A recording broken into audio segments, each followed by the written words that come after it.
Ada lagi umpamanya Ustadz Hilman Latif, ya kan gitu ya. Kan kita sering dengar juga dia bahasanya sangat-sangat apa ya, sangat lembut. Dakwah memang sudah seharusnya dilakukan dengan cara yang lembut dan yang bijaksana.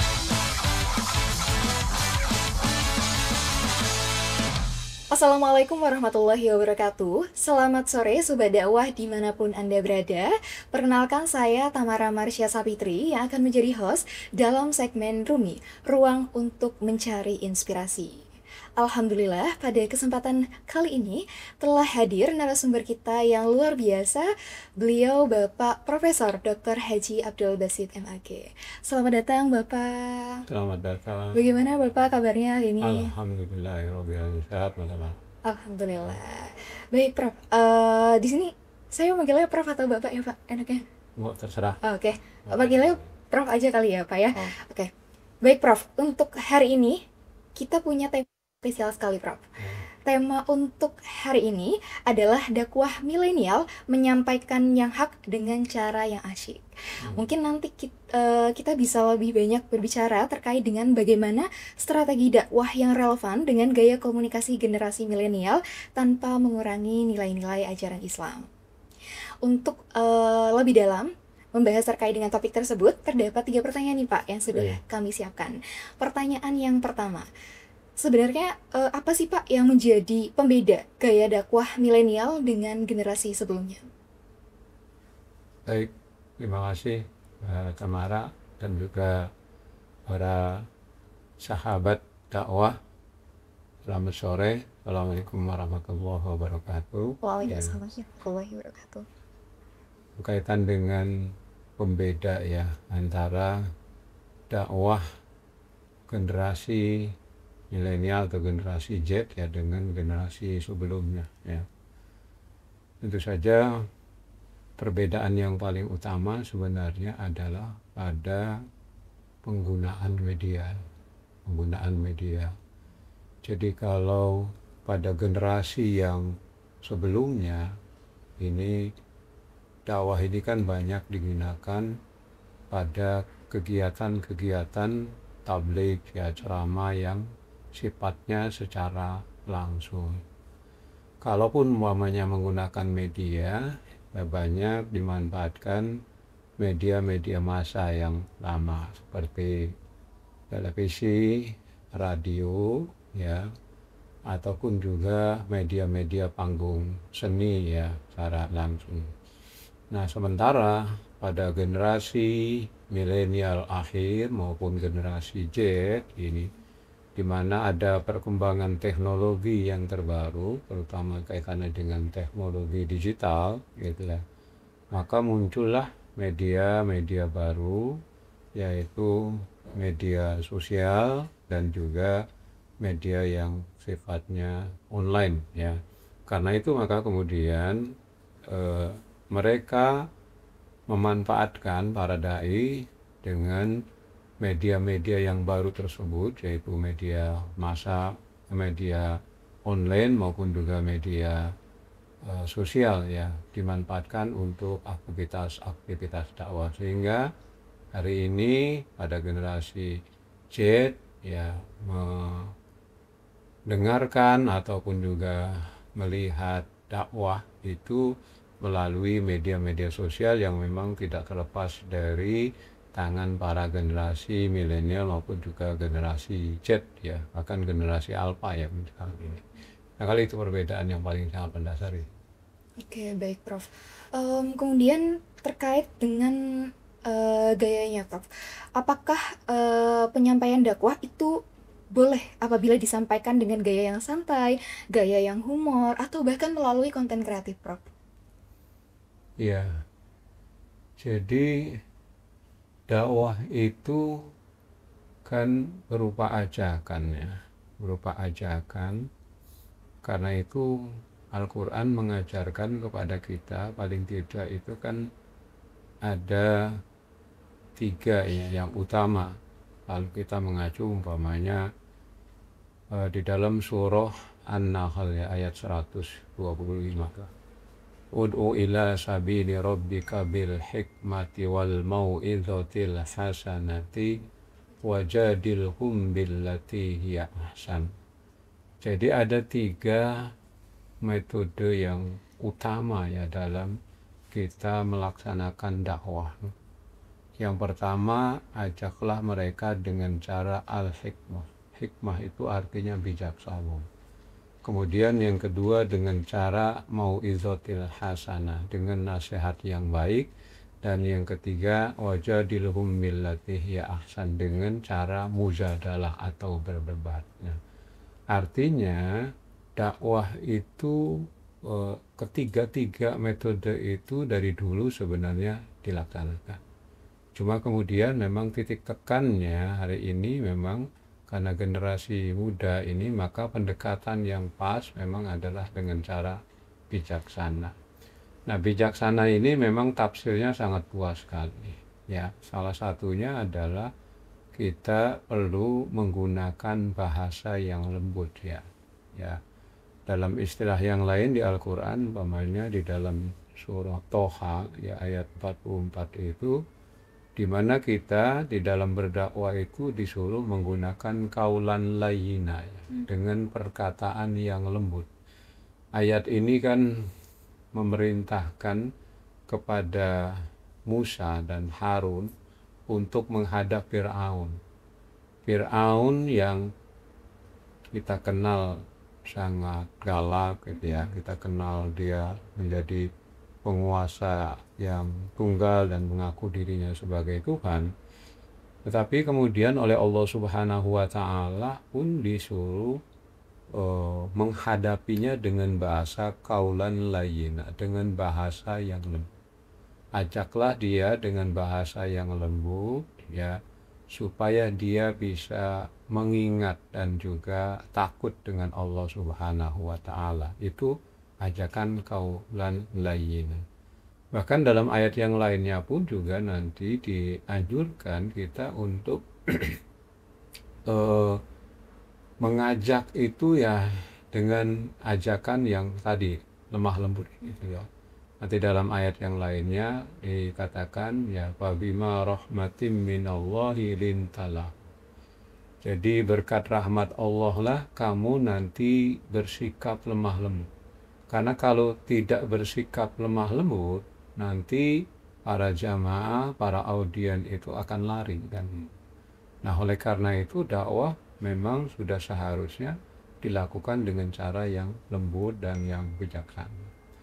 Beberapa contoh kasus umpamanya ya dikisahkan dalam satu riwayat umpamanya tentang Mus'ab bin Umair ya.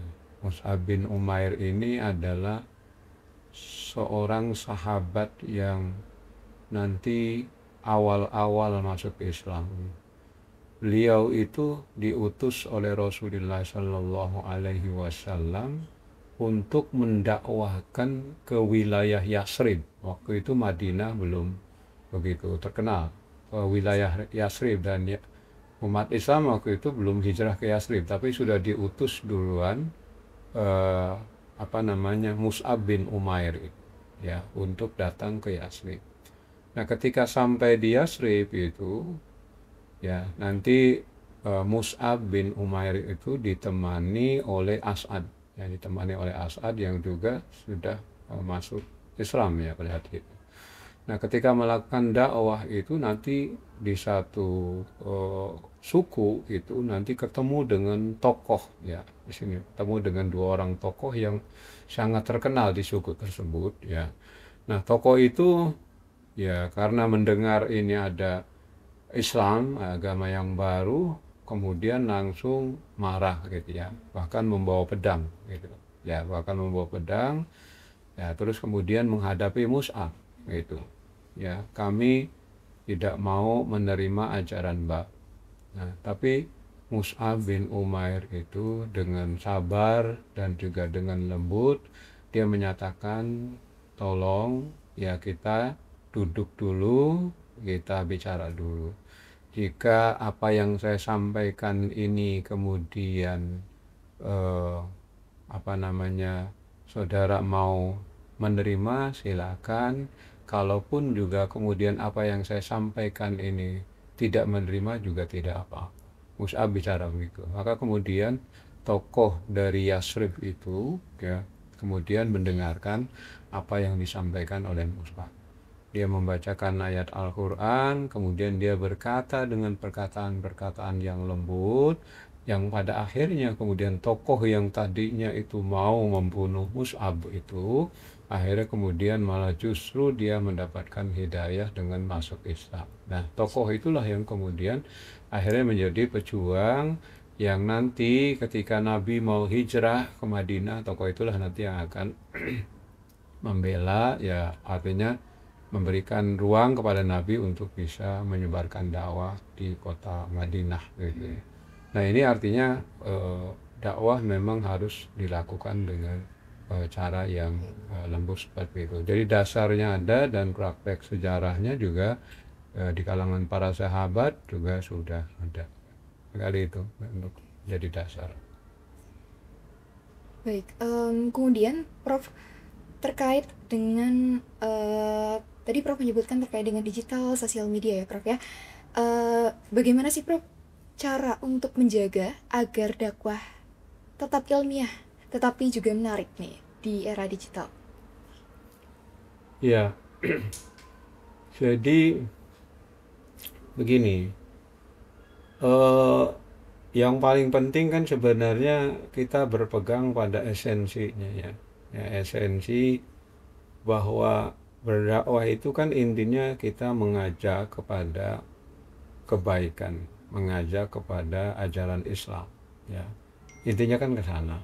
Nah, tentang kemudian caranya ya, selama itu kemudian tidak menyalahi koridor ajaran Islam ya silakan. Umpamanya bisa dakwah dilakukan dengan membuat ya semacam kartun umpamanya gitu ya, kartun jenaka lah gitu ya, menggunakan kartun jenaka. Yang kartun ini kan mungkin banyak ya disenangi oleh anak-anak gitu ya, senangi oleh remaja kan kartun ya, nggak masalah gitu.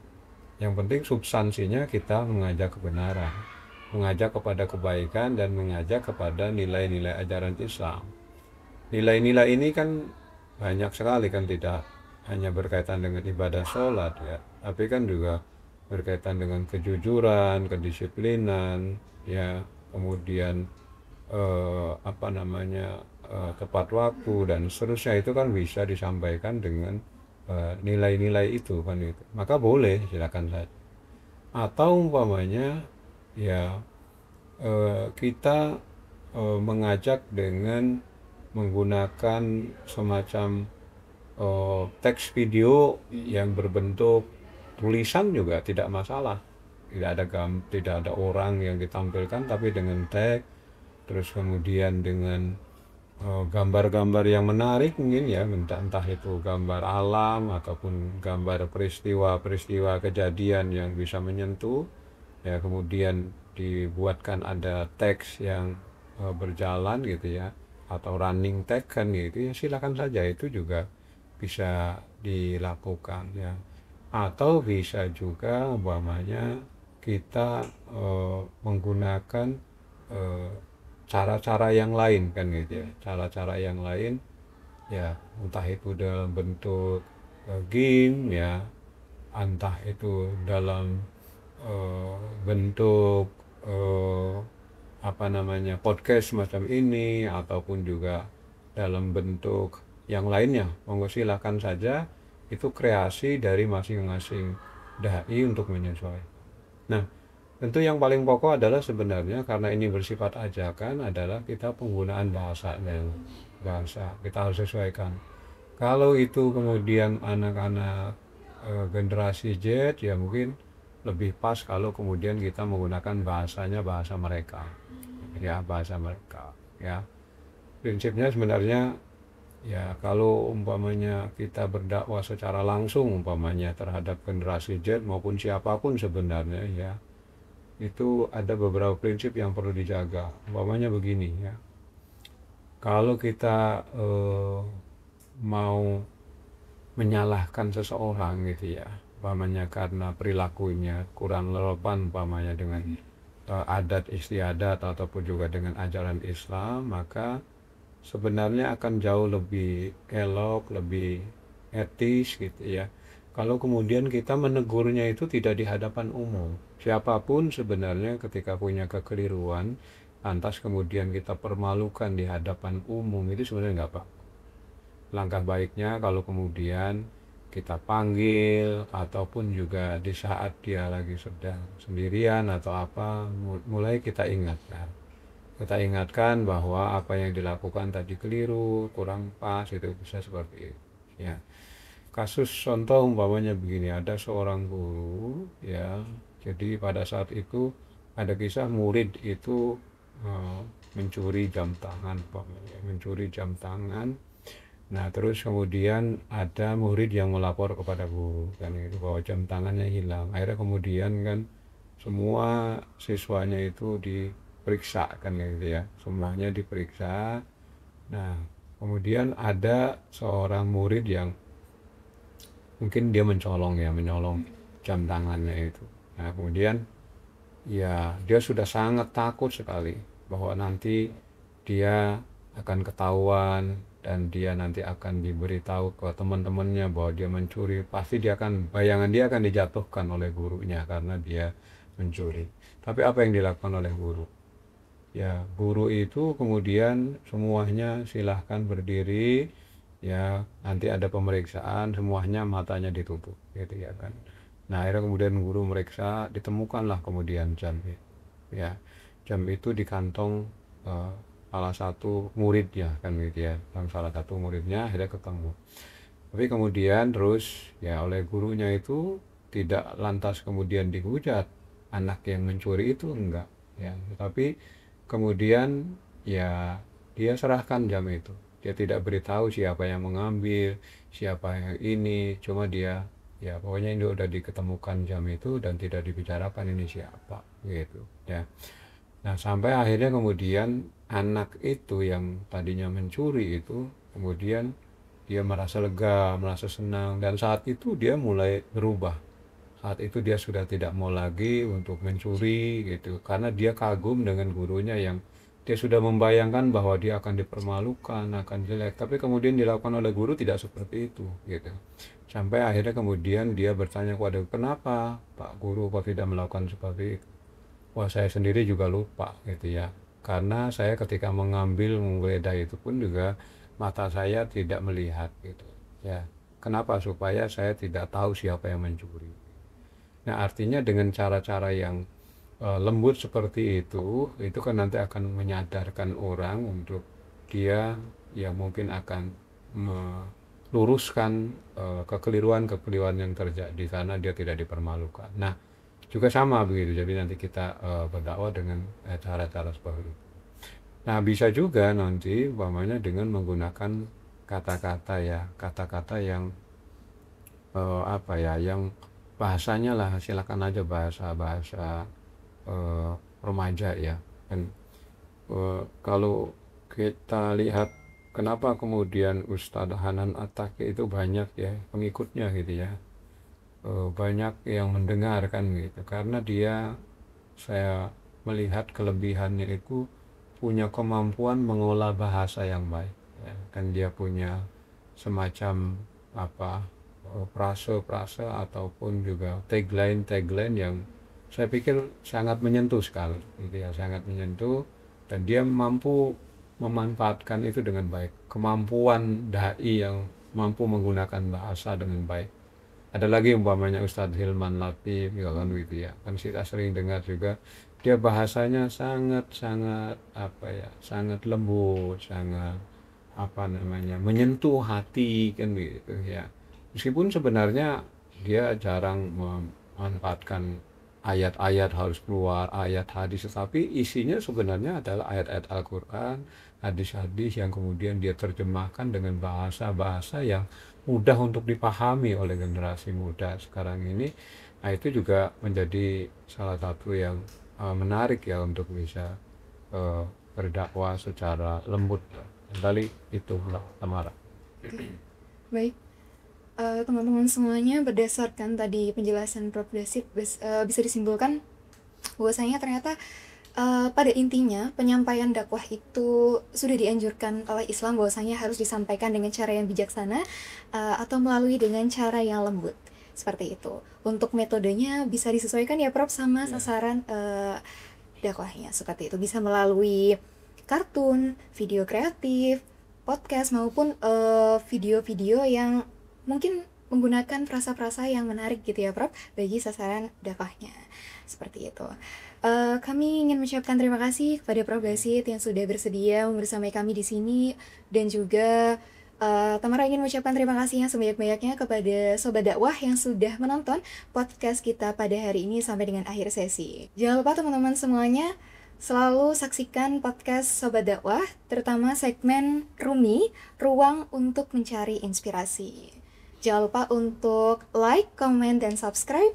Dan saya Tamara Marsha Savitri pamit undur diri dulu. Terima kasih dan sampai jumpa.